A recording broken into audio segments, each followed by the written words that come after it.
Pemirsa N2S TV, salam dari Bejana Hidup N2S TV. Pemirsa yang berbahagia, hari-hari ini kita sering terganggu dan risih oleh banyaknya narasi dari media komunikasi.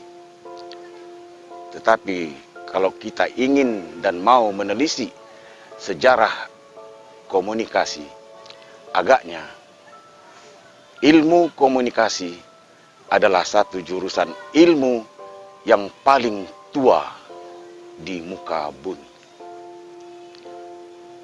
Sejak awal kehidupan dan awal perkembangan budaya hidup, komunikasi sudah berperan.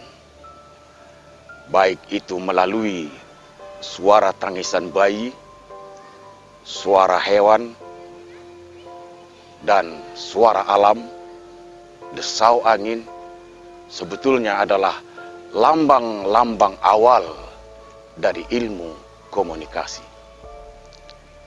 Maka kalau kita sepakat mengatakan ilmu komunikasi mungkin adalah ilmu yang paling tua dalam peradaban dan budaya manusia. Mengapa demikian? Sejak awal perkembangannya, mulai dari lambang-lambang yang diberikan sehingga orang bisa mengerti, kemudian berganti dengan huruf, berganti dengan tulisan, berganti dengan tanda-tanda lain, komunikasi itu tetap berjalan. Intinya, komunikasi adalah proses dari sesuatu yang disampaikan oleh komunikator, kemudian ada penerima pesan yang disebut dengan komunikan, dan ada feedback. Apa yang kita harap dari penyampaian pesan, dari proses penyampaian komunikasi itu. Alternatifnya hanya ada dua, pemirsa. Orang yang menerima pesan akan memahami, atau sebaliknya tidak memahami. Dan kalau kita mau menambahnya, barangkali orang yang tidak peduli atau masa bodoh. Perkembangan ilmu komunikasi hari ini sungguh luar biasa. Dalam artian luar biasa, dunia ini terasa semakin kecil. Kejadian suatu peristiwa di belahan dunia lain dalam waktu beberapa detik kemudian sudah dapat terpantau dan diketahui oleh manusia di belahan dunia yang lain. Membangun komunikasi. Maka dalam hidup kekinian, membangun komunikasi terasa lepas dari etika-etika masa lalu. Mengapa? Perubahan dan pergantian generasi. Orang-orang dahulu menyampaikan sesuatu dengan cara yang tidak frontal, tidak langsung, selalu mempergunakan kata sampiran, selalu mengucapkannya terlebih dahulu dengan perumpamaan dan hal-hal lain. Perkembangannya hari ini tidak lagi diperlukan itu. Andai kata ada sesuatu yang tidak cocok dalam hati dan perasaannya, dia bisa langsung membantah atau memprotes. Namun dalam konteks membangun komunikasi sebagai bagian daripada budaya hidup kita sehari-hari, tentulah komunikasi yang bisa menyambung rasa. Dalam arti, kita mampu mempersatukan perbedaan-perbedaan. Kita bisa mempersatukan keinginan-keinginan orang banyak menjadi satu arah dan satu tujuan. Membangun komunikasi terasa memang sangat sederhana diucapkan. Tetapi dalam tulisan buku Larry King, seorang aktivis pertelevisian dan radio kelas dunia, yang mengatakan semua orang boleh berbicara, tapi hanya sebagian orang yang punya seni untuk berbicara.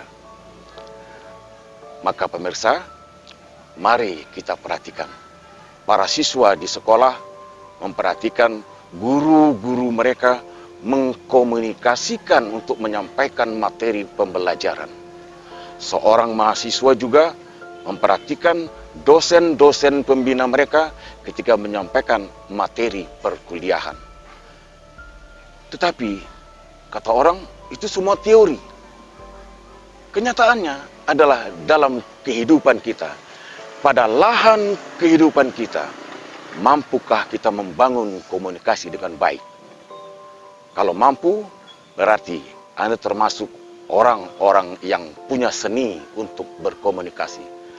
Tetapi sebaliknya, bila Anda menyampaikan apa yang ingin Anda katakan dengan cara di luar kebiasaan, maka orang mengatakan, ini orang kurang pandai berbicara atau tidak punya seni berbicara sama sekali. Pemirsa, lalu kalau ada pertanyaan, profesi apakah yang paling pas dan paling layak untuk sesuai dalam membangun komunikasi? Apa saja profesi? Semua. Apa saja. Lihat, seorang petugas atau agen pemasaran sebuah perusahaan, dia menyampaikan produk kelebihan dari perusahaannya atau produk perusahaannya dengan cara mengkomunikasikan sehingga orang tertarik untuk mendengar dan mungkin tertarik untuk membeli. Demikian juga profesi-profesi yang lain. Pengacara, politikus, banyak yang bisa bicara, tapi sedikit yang memiliki seni berbicara. Contoh terakhir bisa saya sampaikan. Seorang pewawancara di televisi, dia bukanlah berperan sebagai seorang jaksa.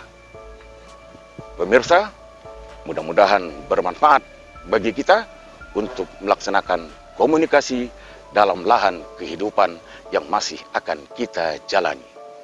Terima kasih telah menyaksikan Bejana Hidup. Salam dari saya. Sampai jumpa.